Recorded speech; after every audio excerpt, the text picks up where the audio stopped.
Hello, listeners. Welcome to Whisper Tales. Today's story is Neighbor's Deception, a story of betrayal next door.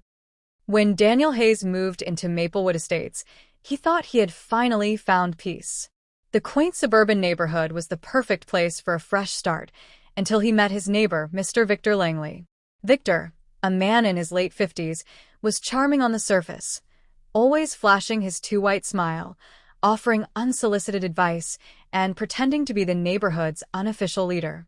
But beneath that friendly exterior lay something rotten. It started small. Daniel's packages went missing. His car tires mysteriously deflated overnight.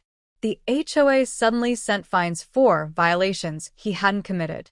Then came the rumors. I heard Daniel lost his last house due to gambling debts. Did you know he was fired for stealing? He's been staring at my wife in a creepy way. None of it was true. But in a small neighborhood where whispers spread like wildfire, truth didn't matter. Perception did. And thanks to Victor, Daniel was now the most hated man on the block. The final straw came when Daniel woke up to find his backyard trashed, his fence broken, his flower bed stomped on, and his security cameras mysteriously disabled.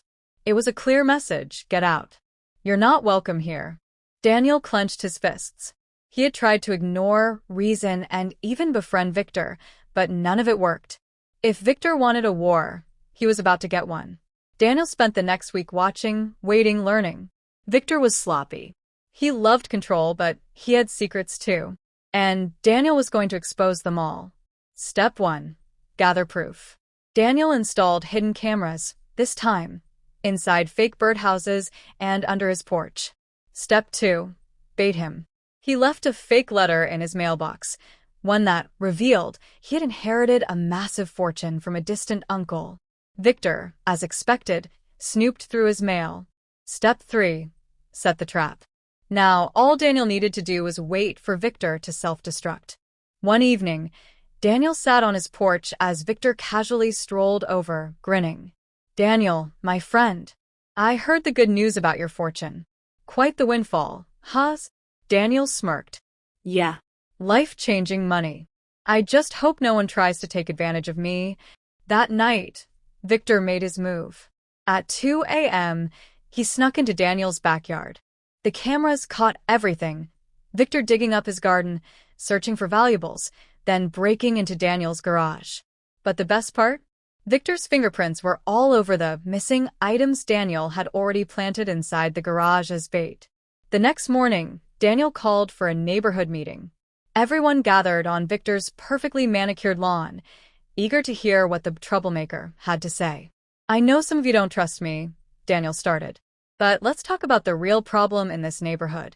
He played the security footage on a large projector screen. Gasps filled the air as they watched Victor sneak onto Daniel's property, steal, and destroy. Victor turned pale. "This is a setup. It's fake." "Really?" Daniel pulled out an envelope. "Because I also had your fingerprints analyzed by the local sheriff's office." "Care to explain why they were all over my so-called stolen items?"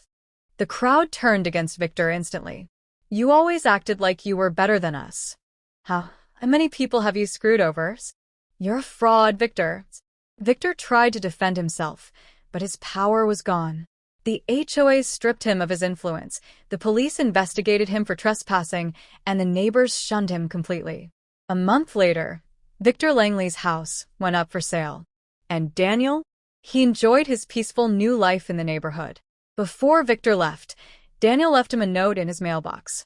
"I heard the market's bad right now. Too bad. You could have had a fortune if you weren't so busy ruining others. Safe travels." As Victor drove away, Daniel smiled. Revenge never tasted sweeter.